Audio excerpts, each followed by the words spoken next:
Most film emulation workflow look convincing, but collapse the moment you push them. But they are built on simplified idea of film, LUT, preset, surface level transform, while ignoring the actual process behind it. So what makes film feel different in the first place?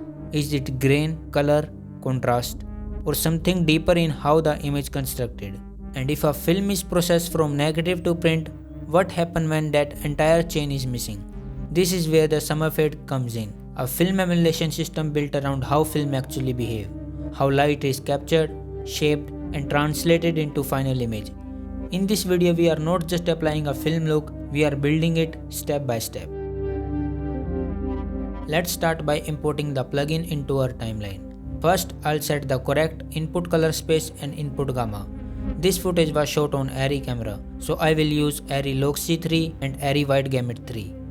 You can enable the show curve feature to understand what happened behind the scene in the film stock. It does not just give you access to film stock, it gives you full creative control to reshape each one. Now I'll slightly increase the film saturation and fine-tune the exposure to bring the image into the better starting point. Inside the plugin, you have access to 56 negative stock and 19 print stock, each one offering a distinct visual character. The workflow is based on real photochemical process. You select a negative stock that holds the full color information, then print it into print stock using printer lights. Result in a final Rec 709 Gamma 2.4 image. You are not just applying a look on top of your footage, you are emulating how film actually works. Because the moment a workflow ignores the process, it starts to drift, and that's where the image slowly disconnects from what film actually is. It takes your camera raw signal and transforms into structured film-based output. As you can see, within seconds, we taken a flat image and turn it into cinematic film look, all inside single node without any complex node tree. For this shot, the image feels slightly warm, so I will balance it before applying the film pipeline. I will add a color balance node before the plugin.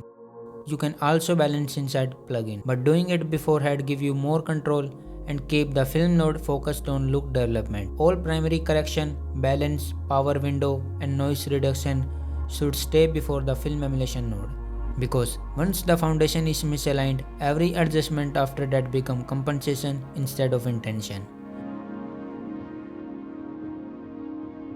Now I will refine exposure and test different stock. Codec Vision 200T give a clean, modern look, while Codec Vision 300T lean more toward a subtle retro feel.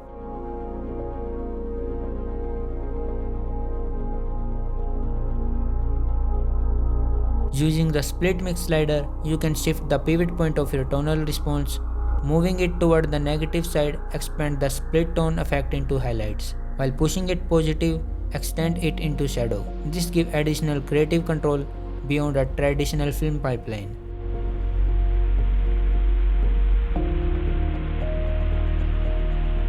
Let's pick the right input signal for all this. The image still feels slightly off, so I will increase film saturation.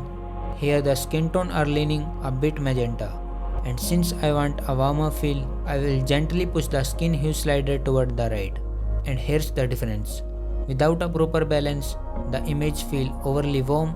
After balance and look development, look much controlled and natural. You can also follow an alternate pipeline using DaVinci Wide Gamut. First, convert your camera color space into DaVinci Wide Gamut using a CST. Then use SumerFade as your DRT. For this look, I will choose a Eastman print stock and pair it with matching negative. I will push the temperature toward the warm side and slightly soften the highlight using highlight roll-off slider. I will extend the split tone toward highlight using split mix to enhance the look. You can also adjust RGB printer light for more precise control, but for speed up, I will use the temperature slider. Now let's build a retro film look. I will shift the temperature toward cooler tone, add a bit more saturation. Using the hue split control, I can rotate certain color channel to introduce a vintage feel. While this is not part of traditional film pipeline, it's an additional feature that gives you more control over how the film stock behave. Each film stock reacts differently, so experimenting with different combination is key.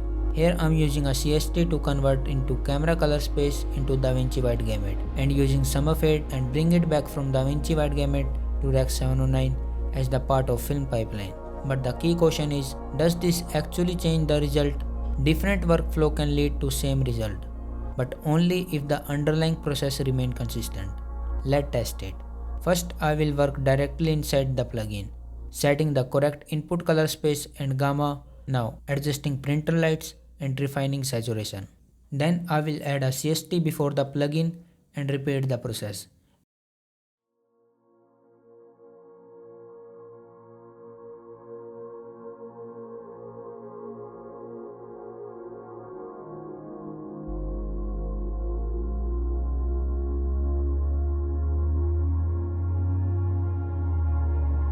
As you can see, result is essentially identical. Whether you process your footage directly inside the plugin or convert your camera color space into DaVinci Wide Gamut using CST, then using SumerFade as a DRT, the film stock behavior and all adjustments remain consistent. There is no such thing in the world of photochemistry as DaVinci Wide Gamut or this theoretically wide working color space. You capture it on film, you develop it, and you print it straight into print film using your printer lights. Then the output is tangible physical image. Let's add some contrast to the image. You can also shape contrast through shadow and highlight without shifting your middle gray. And push-pull adjustment also preserve the middle gray. For more precise control, use the shadow and highlight roll of slider. Push them toward the negative side to increase contrast or toward the positive side for more subtle, softer response.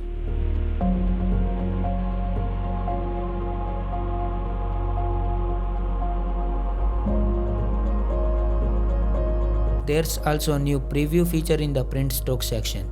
It allows you to compare your selected negative stock with the multiple Kodak and Fuji print stock, such as D55, D60 and D65 side by side in a single frame. This saves a lot of time since you don't have to switch between them one by one. This makes comparison much faster, and any adjustment you make are applied across all previews simultaneously, because decision making improves when the relationship not isolated result.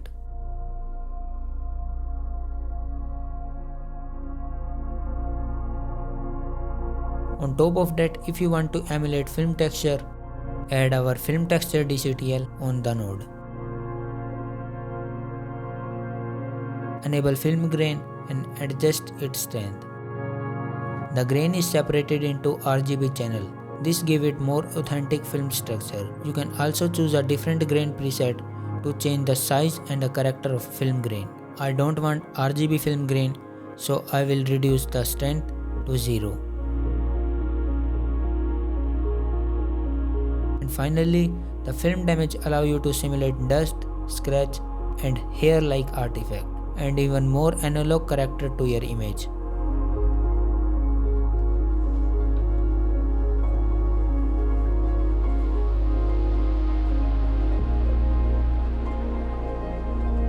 Film bloom add a soften to highlights, while the intensity slider control how strong the effect is. SumerFade give you complete film emulation pipeline from input signal to final output, while still offering full creative control on each stock. You are not just grading, you are shaping your image through a digital photochemical process. And that same pipeline is carried into SumerFade Lite, a simplified entry point built on exact same structure. It follows the same pipeline as SumerFade Pro. The idea is simple. Use SumerFade Lite first to understand the workflow before moving into the SumerFade Pro. Here you get 2 negative stock and 1 print stock, one designed for retro look and another for contemporary modern look.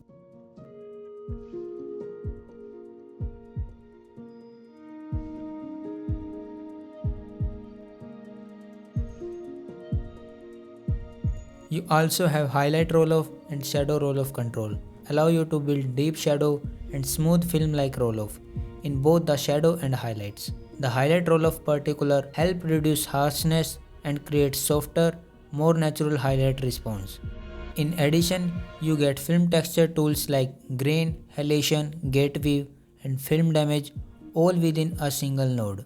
This allows you to create authentic film behavior efficiently. Efficiency matters, but only when the structure stays intact. You can see how the grain closely matches the real film. It's not just random digital noise, but a more accurate simulation of film grain structure. Gate wave introduce subtle movement and instability, mimic the natural mechanical imperfection of film projection.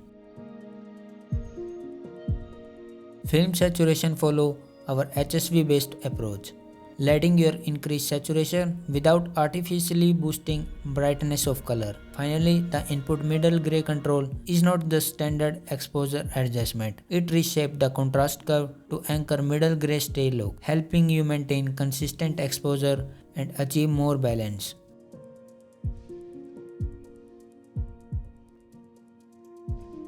SumerFade Lite also allow you to isolate and replicate only film texture.